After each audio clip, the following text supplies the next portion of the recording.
I am sure कुछ time पहले OTT पर रिलीज हुई थर्सडे मूवी हम सबने देखी थी, जिसमें यामिनी गौतम का कैरेक्टर किस तरीके से कुछ 20-25 बच्चों को हॉस्टेज बना लेता है और डिमांड करता है कि उसे अथॉरिटी से बात करनी है, अपने कुछ सवाल के जवाब देने हैं। वैसे ही कुछ एक इंसिडेंट हुआ 30 अक्टूबर को पवई में लोकेटेड RA स्टूडियो में, जहाँ पे कुछ 17 से 18 बच्चों को, जिनकी उम्र लगभग 10 से 12 साल रही होगी, उन्हें एक रोहित आर्या नाम के आदमी ने हॉस्टेज बना लिया। मैं रोहित आर्या, सुसाइड करने की जगह मैंने एक प्लान बनाया और कुछ बच्चों को इधर हॉस्टेज रखा है। और उसने डिमांड की कि भाई इन बच्चों को मैंने इसलिए हॉस्टेज बनाया है ताकि मैं अथॉरिटीज के सामने अपनी कुछ डिमांड रख सकूं, मैं उनसे बात कर सकूं, बदले में मैं उनसे कुछ क्वेश्चन कर सकूं, इसके बदले में उनको कोई काउंटर क्वेश्चन है तो मैं उसका भी जवाब दूं। मेरे को ज्यादा डिमांड्स नहीं है, बहुत सिंपल डिमांड्स है, बहुत मॉरल डिमांड्स है, बहुत एथिकल डिमांड्स है, और मेरे कुछ सवाल है। मुझे कुछ लोगों से बात करनी है, उनको सवाल पूछने हैं, उनके जवाब पर अगर मुझे काउंटर क्वेश्चन है तो मुझे काउंटर क्वेश्चन पूछना है। इस वीडियो में वो कहता है कि भाई ये बिल्कुल एथिकल है, बहुत एथिकल डिमांड है, पर जिस तरीके से बच्चों को हॉस्टेज बनाया गया वो बिल्कुल भी एथिकल नहीं था, वो बहुत ही ज्यादा अनएथिकल था। ऐसे में आप में और बाकी सारे जो टेररिस्ट हैं, जो बहुत सारे बम धमाके कर रहे हैं, लोगों को उड़ा रहे हैं, उनकी जानों की बिल्कुल परवाह नहीं कर रहे हैं, उनमें और आप में क्या अंतर रह जाएगा? वो भी तो यही सब कर रहे हैं ना, लोगों की जान को जोखिम में डाल रहे हैं अपने सवाल के जवाब के लिए, अपने सच को सही साबित करने के लिए। आप में और टेररिस्ट में कोई अंतर नहीं है जब ऐसे लोग अपनी डिमांड अथॉरिटीज के सामने रखने के लिए, बात करने के लिए इस तरीके के डिसीजन लेते हैं जहाँ पे वो मासूम लोगों की जान को जोखिम में डालते हैं। इस वीडियो में रोहित आर्या खुल के कह रहा है कि भाई अगर मेरी डिमांड पूरी नहीं की गई तो मैं ऐसा कुछ करूंगा इन बच्चों के साथ में जो इनके लिए लाइफ टाइम एक ट्रॉमा के बराबर होगा। मैं मर जाऊं या नहीं मर जाऊं, बच्चे अननेसेसरी हर्ट होंगे, ट्रॉमेटाइज्ड डेफिनेटली होंगे। पर रोहित आर्या आखिर था कौन, एक विलेन या एक विक्टिम? 30 अक्टूबर को पवई में लोकेटेड RA स्टूडियो में रोहित आर्या नाम के एक फिल्म मेकर ने काफी सारे बच्चों को ऑडिशंस के लिए बुलाया था, पर ये ऑडिशन खाली 30 अक्टूबर को नहीं चले थे, बल्कि उसके 2 दिन पहले से यानी कि 28 और 29 अक्टूबर को भी सेम प्रोसेस चल रहा था। पर 2 दिनों तक लगातार बच्चे जो हैं 1:30 बजे तक बाहर आ जाते थे अपने माँ बाप से मिलने, लंच करने के लिए, कुछ खाने पीने के लिए। पर 30 अक्टूबर को बच्चे 1:30 बजे तक बाहर नहीं निकले, तब जाके माँ बाप को चिंता हुई और लगभग इसी समय 1:30 से 2 के बीच में रोहित आर्या नाम के इस आदमी ने इंस्टाग्राम पे एक वीडियो रिलीज किया। इस वीडियो में ये कहता है कि भाई मैंने बच्चों को हॉस्टेज बना लिया है, 17 बच्चे और 2 एडल्ट, और जब तक अथॉरिटीज के साथ मेरी बात नहीं होगी, मेरे जो डिमांड्स है वो उनको क्लियरली नहीं सुना जाएगा, मेरे जो क्वेश्चंस है उनके आंसर मुझे नहीं मिलेंगे, तब तक मैं इन बच्चों को और इन 2 अडल्ट को यहाँ से नहीं जाने दूंगा। और अगर मेरी डिमांड पूरी नहीं की गई तो मैं कुछ ऐसा कर सकता हूँ जिसके बाद में इन बच्चों का लाइफ टाइम एक्सपीरियंस जो होगा वो काफी ज्यादा ट्रॉमेटिक होगा। इस वीडियो के बाहर आने के बाद में पुलिस अलर्ट हो गई और लगभग 3 घंटे तक पुलिस और रोहित आर्या के बीच में नेगोशिएशन चला, पर रोहित नहीं मान रहा था। किसी तरीके से पुलिस बाथरूम के रास्ते से ऊपर पहुंची, रोहित आर्या को एनकाउंटर में मारा गया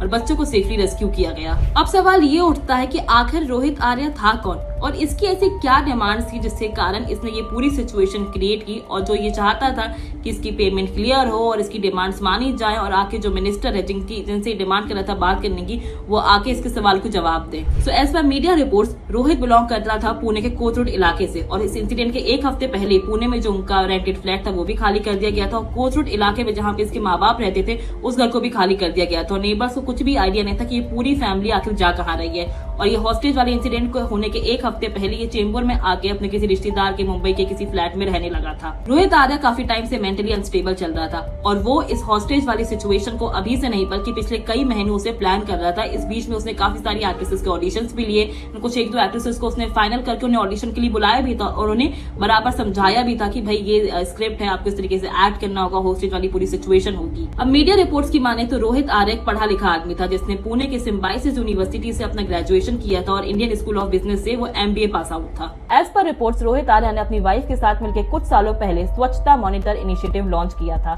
जिसमें 59 लाख स्टूडेंट और 64,000 स्कूल्स इन्वॉल्व थे। इस इनिशिएटिव को आगे बढ़ाने के लिए उसने काफी सारी शॉर्ट फिल्म्स बनाई थी, स्कूल्स में जाकर अवेयरनेस सेशंस लिए थे और on ground school activities conduct की थी। सिर्फ यही नहीं, आर्या और उसकी वाइफ ने इस पूरे इनिशिएटिव को नेशनल वाइड लेवल पर भी पुश किया था। इस इनिशिएटिव का मेन एम था क्लीननेस, अवेयरनेस और पब्लिक स्पिटिंग को डिस्करेज करना। अब अगर रिपोर्ट की माने तो गवर्नमेंट ने रोहित के इस इनिशिएटिव को एनकरेज भी किया था और उसे फंड भी किया था। एज पर डॉक्यूमेंट्स रोहित आर्या के इस प्रोजेक्ट, इस इनिशिएटिव को अथॉरिटीज की तरफ से 9.5 लाख रुपए की फंडिंग मिली थी और भी काफी सारे बड़े ऑफिशियल्स की तरफ से उसे कुछ अलग अलग अमाउंट के चेक्स भी प्रोवाइड किए गए थे। स्वच्छता मॉनिटर इनिशिएटिव के नेक्स्ट फेज के लिए आर्या ने अथॉरिटीज से 2 करोड़ रुपए की डिमांड की थी, पर गवर्नमेंट ने इस इनिशिएटिव को चेक करने के बाद, री-एग्जामिन करने के बाद इसकी इफेक्टिवनेस पर काफी सारे सवाल खड़े किए थे। इसके कुछ समय बाद रोहित आर्या की कंपनी ने वेबसाइट पर काफी सारे स्कूल से इस इनिशिएटिव को आगे बढ़ाने के लिए कुछ एक अमाउंट की रजिस्ट्रेशन फीस लेनी स्टार्ट की, जो कि as per rules and regulation illegal था। आगे चलकर एजुकेशन डिपार्टमेंट ने रोहित आर्या से इन सभी चीजों को लेकर क्लैरिफिकेशन और कुछ डॉक्यूमेंट मांगे।